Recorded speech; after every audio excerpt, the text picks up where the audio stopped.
നമസ്കാരം. ഹിമ ETV ഭാരതിലേക്ക് സ്വാഗതം.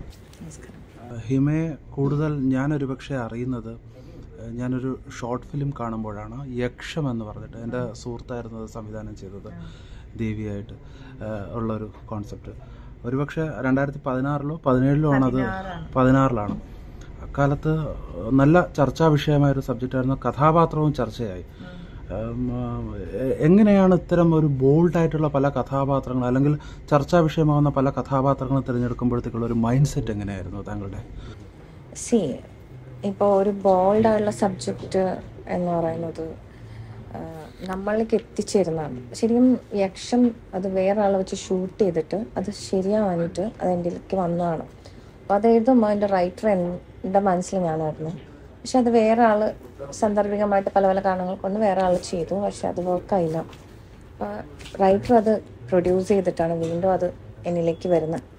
അപ്പം എനിക്ക് കേട്ടപ്പോൾ എനിക്കറിയാം ഞാനത് ആ ഒരു ഏരിയയിൽ ഇൻട്രസ്റ്റ് ഉള്ളൊരു ആളാണ്. അപ്പോൾ എനിക്ക് ആ കഥാപാത്രം മനസ്സിലായി. ഞാൻ വരാം, എനിക്ക് കുറച്ച് കണ്ടീഷൻസ് ഉണ്ടെന്ന് പറഞ്ഞു. അത് എത്രത്തോളം അത് പോകാൻ പറ്റുന്നില്ല, എൻ്റെ കണ്ടീഷൻ അനുസരിച്ചിട്ടാണ് അത് പോയത്. അപ്പോൾ ചില ക്യാരക്ടേഴ്സ് നമ്മൾ ചൂസ് ചെയ്യും എന്ന് പറഞ്ഞ പോലെയാണ് ആ ക്യാരക്ടർ. പിന്നെ ബോൾഡ് എന്ന് പറഞ്ഞാൽ I M school off from A person. നമ്മളതിനെ കാണുന്നത് ആർട്ടിസ്റ്റിക് മൈൻഡിലൂടെയാണ്. ഇപ്പോഴും വരുമ്പോൾ എനിക്കതിൽ ഒരു ആർട്ടിസ്റ്റിക് ക്വാളിറ്റിയുള്ള വർക്ക്സ് ആണെങ്കിൽ I don't mind doing glamour. അപ്പോൾ അതിന് എനിക്കൊരു മടിയില്ല. പക്ഷേ ആ കഥാപാത്രത്തിന് യോജിച്ചിരിക്കണം. പക്ഷെ അതിനല്ലാതെ ചെയ്യുമോ എന്നുള്ളത് സിനിമ അനുസരിച്ചിരിക്കും. അപ്പോൾ ഞാനിപ്പോൾ മുന്നോട്ട് വയ്ക്കുന്നത് കൊമേഴ്സ്യൽ സിനിമയിലേക്കുള്ള വർക്കുകൾ തന്നെയാണ്. അല്ലാതെ പഴയതുപോലെ ബോൾഡായിട്ടുള്ള സമാന്തര സിനിമകളല്ല ഞാനിപ്പോൾ എയിം ചെയ്യുന്നത്. അപ്പോൾ ഇനി വന്നിട്ടുള്ള സിനിമകളെല്ലാം തന്നെ പക്ക കൊമേഴ്സ്യൽ. തമിഴിലെ ഒരു കൊമേഴ്സ്യൽ മൂവി വന്നിട്ടുണ്ട്. തമിഴ് നല്ല വേഷങ്ങൾ നോക്കുന്നുണ്ട്. പിന്നെ ഇപ്പോൾ രണ്ടാം യാമെന്ന് പറഞ്ഞിട്ട് നേമ പുഷ്പരാജാണ് പടം. പിന്നെ ഇങ്ങനെ വന്നിട്ടുള്ള സിനിമകളെല്ലാം കൊമേഴ്സ്യലി എടുക്കുന്ന സിനിമകൾ തന്നെയാണ്. ഒരു സ്റ്റേജ് പെർഫോമർ കൂടിയാണ്. ഒരുപക്ഷെ ക്യാമറയ്ക്ക് മുന്നിൽ നിന്ന് പെർഫോം ചെയ്യുന്നതിനേക്കാൾ ജനങ്ങളുമായിട്ട് വളരെ പെട്ടെന്ന് സംവദിക്കുന്ന ഒരു മേഖലയാണ് വേദിയിലെ പ്രകടനങ്ങൾ എന്ന് പറയുന്നത്. ആശയങ്ങളൊക്കെ ഒരു സ്റ്റേജ് പെർഫോം ചെയ്യാൻ ഭയങ്കര റിസ്ക്കാണ് കേരളത്തിൽ. പക്ഷെ എനിക്കൊരു സമയം അതിനോട് ഭയങ്കര ഇൻട്രസ്റ്റ് തോന്നിയത് കൊണ്ടാണ് ഞാൻ സ്റ്റേജ് പെർഫോമൻസിലേക്ക് നിന്നത്. കുറച്ചാണ് ആ സമയത്ത് സിനിമ പോലും ശ്രദ്ധിച്ചിട്ടില്ല എന്നാണ് എനിക്ക് തോന്നുന്നത്. അപ്പോൾ ഞാൻ അതിൽ നിന്ന് ഒരുപാട് പഠിച്ചിട്ടുണ്ട്. I trainer too. അപ്പോൾ ആ പഠിത്തം തന്നെയാണ് ഞാൻ അത് സ്റ്റേജിൽ നിന്ന് വന്നുകൊണ്ടുണ്ടായ ഗുണമാണ്. അപ്പോൾ ആ ഒരു പഠിത്തം ഒരു ആർട്ട് എന്ന നിലയിൽ അതിൻ്റെ ഒരു സമഗ്രതയെ പഠിക്കാനായിട്ട് തിയേറ്റർ എന്നെ ഹെൽപ്പ് ചെയ്തിട്ടുണ്ട്. അതുകൊണ്ട് ഞാൻ എല്ലാവരും ചിലപ്പോൾ ഞാൻ ലേറ്റ് ആയിരുന്നു, പക്ഷെ എനിക്ക് തോന്നിയിട്ടില്ല. കാരണം എൻ്റെ ആഗ്രഹങ്ങൾക്ക് എനിക്ക് ആ ശക്തമായ അടിത്തറ വേണമായിരുന്നു. അപ്പോൾ അതുകൊണ്ട് അത്രയും നല്ല ക്യാരക്ടർ. ഇപ്പം ഞാൻ ഇനി ഒരു സിനിമ അഭിനയിച്ച് അതിലൊരു എക്സെപ്ഷനായി നിൽക്കുന്നുണ്ടെങ്കിൽ പിന്നെ ഒറ്റ കാണുള്ളൂ തിയേറ്റർ. പക്ഷേ മോണിറ്ററി ബെനിഫിറ്റിൻ്റെ കാരണം നമുക്ക് തിയേറ്ററിൽ നിൽക്കാൻ പറ്റത്തില്ല ഇവിടെ. അതുകൊണ്ട് തന്നെ എനിക്ക് ഇപ്പോഴാണ് ശരിക്കും കൊമേഴ്സ്യൽ സിനിമ ചെയ്യണം, എനിക്ക് കൊമേഴ്സ് സിനിമയിൽ വരണമെന്ന് തോന്നുന്നു. മറ്റേ ഞാൻ അതിൻ്റെതായ തലങ്ങൾ വേറെ അന്വേഷിച്ചുകൊണ്ടിരിക്കണം. അപ്പോൾ ഇപ്പോൾ ആ ഒരു രീതിക്കാണ് ഞാൻ തന്നെ നിൽക്കുന്നത്. ഇപ്പോൾ ഒരു കൊമേഴ്സ്യൽ സിനിമയിലേക്കുള്ള ചുവടുമാറ്റം തന്നെയാണ് എനിക്കുള്ളത്. ഈ സീനിയേഴ്സ് അപൂർവരാഗം പോലുള്ള അന്നത്തെ കൊമേഴ്സ്യൽ സിനിമകളുടെ ഭാഗമായിരുന്നു. പക്ഷെ പെട്ടെന്നൊരു ദിവസം സ്വിച്ചിട്ടതുപോലെ പരീക്ഷണങ്ങൾക്ക് പിന്നാലെ പോകുന്ന ഹിമയെ മാധ്യമങ്ങളിലൂടെ കാണാനിടയായി. അൺഎക്സ്പെക്റ്റഡ് ആണ്. നമ്മുടെ ഫേസ്ബുക്കിൽ ഒരു കാര്യം എത്തുമ്പോൾ അത് ഇത്ര ഫേമസ് ആവുമെന്നും നമ്മൾ വിവാദങ്ങൾക്കിടയിൽ വരുമെന്ന് നമ്മൾ വിചാരിച്ചിട്ടില്ല. പിന്നെ അത് നമ്മൾ എന്ത് ചെയ്താലും അത് വിവാദവും. അപ്പോൾ ഞാൻ എഴുത്ത് നിർത്തി. ഇപ്പോൾ എനിക്ക് അത്ര വലിയ ആഗ്രഹം, വളരെ അത്യാവശ്യമുള്ള എന്തെങ്കിലുമൊക്കെ തന്നെയാണ്. പ്രതികരിച്ചതിന് പോലും വേറെ രീതിക്ക്. പക്ഷെ ഞാൻ ഒരുപാട് ലൈഫിന് അതിനൊരു മോശമായിട്ടല്ല. ഇപ്പം ഒരാൾ പ്രതികരിക്കുക എന്നൊരു മോശം കാര്യമായിട്ട് എനിക്ക് തോന്നിയിട്ടില്ല. പക്ഷെ പ്രതികരിച്ച് കഴിഞ്ഞിട്ട് ആളുകൾ പറയുന്ന ഒപ്പീനിയൻസ് നമ്മളുടെ നേരെ വരുമ്പോഴാണ് ഈ പ്രശ്നം. നമ്മൾ എന്തിനാണ് അത് ചെയ്തത് എന്ന് ആളുകൾക്ക് മനസ്സിലാവില്ല. പക്ഷെ ഇപ്പോഴൊക്കെ കുറേ കൂടി മാറ്റമുണ്ട് കേട്ടോ. പക്ഷേ ആഫ്റ്റർ ദാറ്റ് എനിക്ക് മനസ്സിലായുള്ള ഒരു കാര്യം, ഒരാളുടെ ലൈഫ് ഡിസൈൻ ചെയ്യുമ്പോൾ അയാളുടെ എക്സ്പീരിയൻസുകളുണ്ടാവും. അപ്പം ഇതെല്ലാം കഴിഞ്ഞ് ഞാൻ അതിൽ നിന്ന് മാറി എനിക്ക് ഒരുപാട് ഇൻപുട്സ് ഉണ്ട് എനിക്ക്.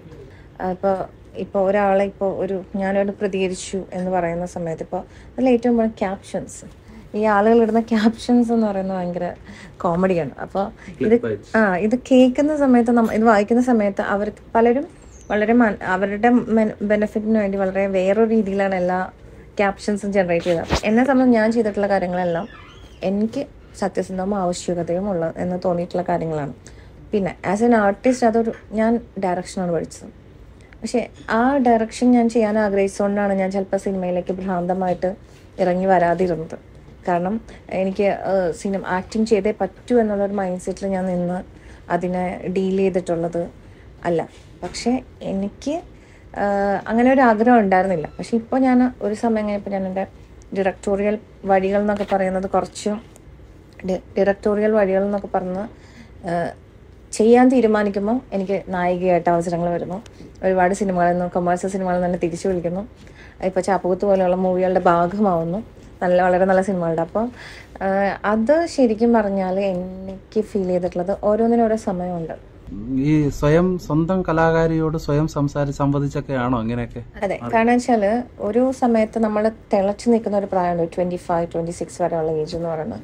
ഈ ടൈം എന്ന് പറയുന്നത് നമ്മളിലുള്ള വ്യക്തിയെ നമുക്ക് അറിയാൻ പറ്റില്ല. നമ്മൾ പ്രതികരണത്തിൻ്റെ, പ്രത്യേകിച്ചും കേരളത്തിലൊരു പ്രതികരണത്തിൻ്റെ രീതിയിലാണ് നമ്മൾ എല്ലാത്തിനെയും കാണുക, അല്ലേ? അപ്പോൾ ഒരു സമയം അത് കഴിഞ്ഞിട്ട് നമ്മൾ തന്നെ ചിന്തിക്കും, എന്താണ് നമ്മൾ ഇതുവരെ ചെയ്തു വെച്ച കാര്യങ്ങൾ, അതിലെവിടെയാണ് ഞാനിരിക്കുന്നത്, ഏതാണ് വേണ്ടാത്ത. അപ്പോൾ അതെല്ലാം എഡിറ്റ് ചെയ്ത് കളയാൻ മടിയില്ലാത്തൊരു വ്യക്തി തന്നെയാണ് എനിക്ക്. അത് വേറെ ആൾ പറഞ്ഞിട്ടായിരിക്കത്തില്ല, ചിലപ്പോൾ നമുക്ക് തന്നെ ഫീൽ ചെയ്ത് നമുക്ക് തന്നെ തോന്നിയ കാര്യങ്ങൾ നമുക്ക് വേണ്ട. ഇത്ര നാൾ അതാണുള്ള എക്സ്പീരിയൻസ്. ഒരാൾ ലൈഫിൽ ജീവിക്കാന്ന് പറയുന്നതാണ് അയാൾ മരിക്കുന്നിടത്തോളം റിന്യൂ ചെയ്തുകൊണ്ടേ ഇരിക്കും, ഒരു സ്ഥലത്ത് തന്നെ സ്ട്രക്കപ്പ് അല്ല. എന്നെ സമയം ഞാൻ ബേസിക്കലി ഒരു ആർട്ടിസ്റ്റ് മാത്രമാണ്. അപ്പോൾ അതുകൊണ്ട് ഇതുവരെ കടന്നു വന്ന വഴികളെല്ലാം എല്ലാ ആർട്ടിസ്റ്റിനെ ശക്തിപ്പെടുത്തി എന്നുള്ളത് മാത്രമാണ് എനിക്ക് ഫീൽ ചെയ്തിട്ടുള്ളത്. അതിൽ വേണ്ടാത്ത കാര്യങ്ങൾ എഡിറ്റ് ചെയ്ത് കളഞ്ഞു, വേണ്ട കാര്യങ്ങൾ മാത്രമാണ് എൻ്റെ മുന്നിൽ ഞാനിപ്പോൾ കൊണ്ടുവന്നിരിക്കുന്നത്. അപ്പോൾ എന്നെപ്പോലൊരു വ്യക്തിയുടെ വളർച്ച കേരള ജനത കണ്ടിട്ടുണ്ട്. അതിൻ്റെ മോശവും കണ്ടിട്ടുണ്ടാവാം, നല്ലതും കണ്ടിട്ടുണ്ടാവാം. അപ്പോൾ അതുകൊണ്ട് തന്നെ എനിക്ക് ഓക്കെയാണ്. കാരണം ഇതിങ്ങനെയാണല്ലോ നിങ്ങൾ എന്നെ കാണുന്നത്. അപ്പോൾ അങ്ങനെ കാഴ്ചയിലുള്ള ഒരു വ്യക്തിയാണ് ഞാൻ. So that's. ഹിമയെ എപ്പോഴെങ്കിലും കല മുറിവേൽപ്പിച്ചിട്ടുണ്ടോ? കല മുറിവേൽപ്പിച്ചിട്ടുണ്ടോ? ഇല്ല, കല ഹീൽ ചെയ്തിട്ടേ ഉള്ളൂ. പക്ഷെ കലാകാരന്മാരും കാര്യങ്ങളും മുറിവേൽപ്പിച്ചിട്ടുണ്ടാകും. അവർ കലയല്ല പലപ്പോഴും കണ്ടിട്ടുള്ളതെന്ന് എനിക്ക് തോന്നിയിട്ടുണ്ട്. പക്ഷെ അതെല്ലാം ഒരു ലൈഫിൻ്റെ ഒരു ടൈം പീരീഡ് വരെ ഉള്ളൂ. അത് കഴിഞ്ഞാൽ പിന്നെ നമ്മൾ മുന്നോട്ട് പോകുന്ന അങ്ങനെയാണ്. അപ്പോൾ ആ ടൈം പീരീഡ് കഴിഞ്ഞു. ഞാനിപ്പോൾ I am ready for good works. മരിക്കുന്നവരെ അഭിനയിക്കാമല്ലോ, ബാക്കി അതിൻ്റെ സൈഡിൽ കൂടെയൊക്കെ നടക്കും. Thank you so much. Chappakuthu movie ഇപ്പോൾ റിലീസാകാൻ പോവാണ്. വളരെ മനോഹരമായ ഗാനങ്ങളുള്ള, വളരെ മനോഹരമായ സബ്ജക്റ്റുള്ള, വളരെ ഒരു ലേഡി പ്രൊഡ്യൂസർ ആയിട്ടുള്ള വളരെ മനോഹരമായ ഒരു സിനിമയാണ്. അപ്പോൾ നിങ്ങളെല്ലാവരും പോയി കാണണം.